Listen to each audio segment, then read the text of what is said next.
Earth's last human. In the cold, silent expanse of space, a fleet of alien ships converges on the asteroid belt with calculated precision. These vessels emit a low, pulsating hum as they activate their energy beams. The beams, glowing with an intense blue light, latch onto the asteroids. One by one, these massive rocks begin to shift from their ancient paths. The first asteroid, a colossal mass of rock and iron, is directed towards Earth. It enters the atmosphere like a wrathful god, cutting a fiery swath across the sky.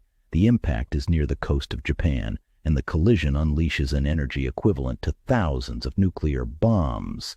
The ocean heaves upward in a monstrous tsunami, waves towering hundreds of feet high, rushing toward land with unstoppable force. Cities along the coast vanish within minutes, swallowed by the hungry sea. A second asteroid, larger and more menacing, targets North America. It strikes with a devastating roar heard around the world. Forests up to 100 miles away are flattened instantly as a shockwave of heat and force radiates outward. The impact crater, miles wide, glows molten and angry, spewing debris into the stratosphere. This debris forms a thick, choking cloud of dust that begins to envelop the globe, plunging the world into a twilight of ash and shadow. As more asteroids are manipulated, each strike is a precision hit designed to cripple Earth's capability to recover. Europe, Asia, and South America each bear witness to the terror of the skies. Ancient mountains are shattered, rivers are rerouted, and entire ecosystems collapse under the barrage. The skies grow dark with the accumulated dust from a dozen impacts, casting a permanent shadow over Earth's future. Through transmissions, the aliens, before the attack started, gave the Earthlings the true purpose of the assault. Humanity is seen as a threat to the cosmic order and must be contained, ensuring Earth's evolution is stunted, if not entirely obliterated. As the last of the asteroids makes its mark on the planet, a haunting silence falls. The alien ships, with their objectives met, withdraw from the asteroid belt, disappearing into the depths of space as mysteriously as they arrived. Earth, now a shadow of its former self, lies quiet, its cities in ruins, its skies obscured by the dust of its own shattered crust. Deep within the heart of Kentucky's rugged mountains, nestled beneath layers of rock and soil, lies a bunker that time forgot. Bick Rocker, a veteran of countless conflicts, now faces an enemy he cannot fight with bullets. The bunker, a relic of Cold War fears and modern desperation, is lined with aging equipment and screens that flicker with the ghostly images of the world's end.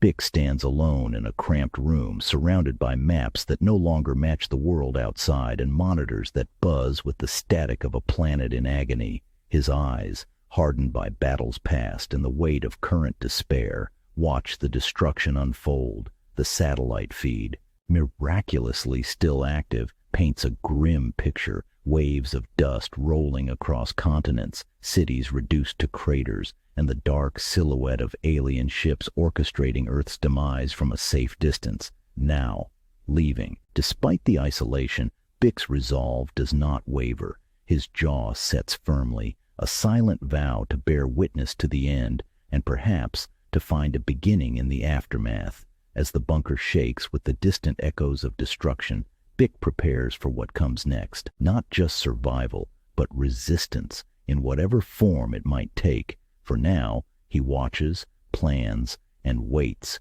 Earth's last sentinel in a war that had only just declared its first devastating salvo. Bick starts each day in the underground bunker at 0600 sharp. The rhythmic hum of life support systems serves as his morning chorus. His first task is to conduct a detailed systems check. He scrutinizes the air filtration and water recycling units, critical for survival in an environment where the external atmosphere is toxic and water is scarce. These checks are meticulous. A single overlooked error could jeopardize his safety. Once satisfied with the life support system's status, Bick turns his attention to the bank of monitors lining one wall of the control room. These screens display various feeds from the surface, thermal, visual, and radar images of the desolate, storm-ravaged landscape that was once bustling with life. Though the planet's surface remains barren, Bick holds a quiet hope of spotting signs of recovery, or perhaps a reason why his continued vigilance is necessary. His isolation is profound, punctuated only by the static-filled communications channels on his shortwave radio. One routine day, as Bick scanned the monitors, his eyes caught something unusual, a series of irregular tracks in the dust leading towards what had once been a forested area, now a gray wasteland. Intrigued, he enhanced the image, confirming that these were indeed fresh. Later that night, a flicker of light in the distance further piqued his interest. Could there be other survivors out there? He asked himself. This newfound possibility invigorated Bick, giving him a purpose beyond mere survival. He began dedicating hours to monitor these anomalies, plotting the locations of the tracks and lights, trying to discern patterns. Each sign of potential life rekindled the hope that had dwindled over the endless days of isolation. However, Bick's renewed purpose was not without its challenges. The planet's remaining wildlife, having adapted to the harsh post-apocalyptic environment, had evolved in terrifying ways. Encounters through the bunker's perimeter cameras became frequent. Predatory creatures displaying bizarre mutations such as bioluminescent markings and enhanced limbs for rapid movement prowled the landscape. These adaptations made them formidable and unpredictable, complicating Bick's thoughts of venturing outside for a closer investigation. Life persists in some form or another, even against the most harrowing odds. This insight brings with it a weighty reflection on his own role in this changed world. No longer just a passive observer, Bick starts to see himself as a custodian of hope, a potential harbinger of a reborn human spirit. The subtle signs of life, the tracks, the distant lights, they might not just indicate survival, but could be the embers of human resilience, waiting to be rekindled. As he watches the dark horizon, Bick feels a newfound connection to the remnants of humanity.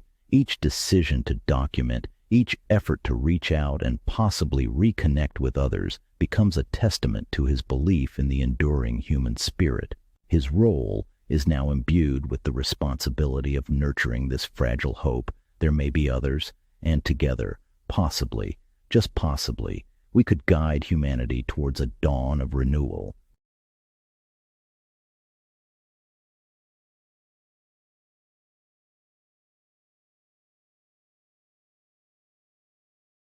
This is not goodbye, nor the end. Until the story continues, my friends, be an rocker.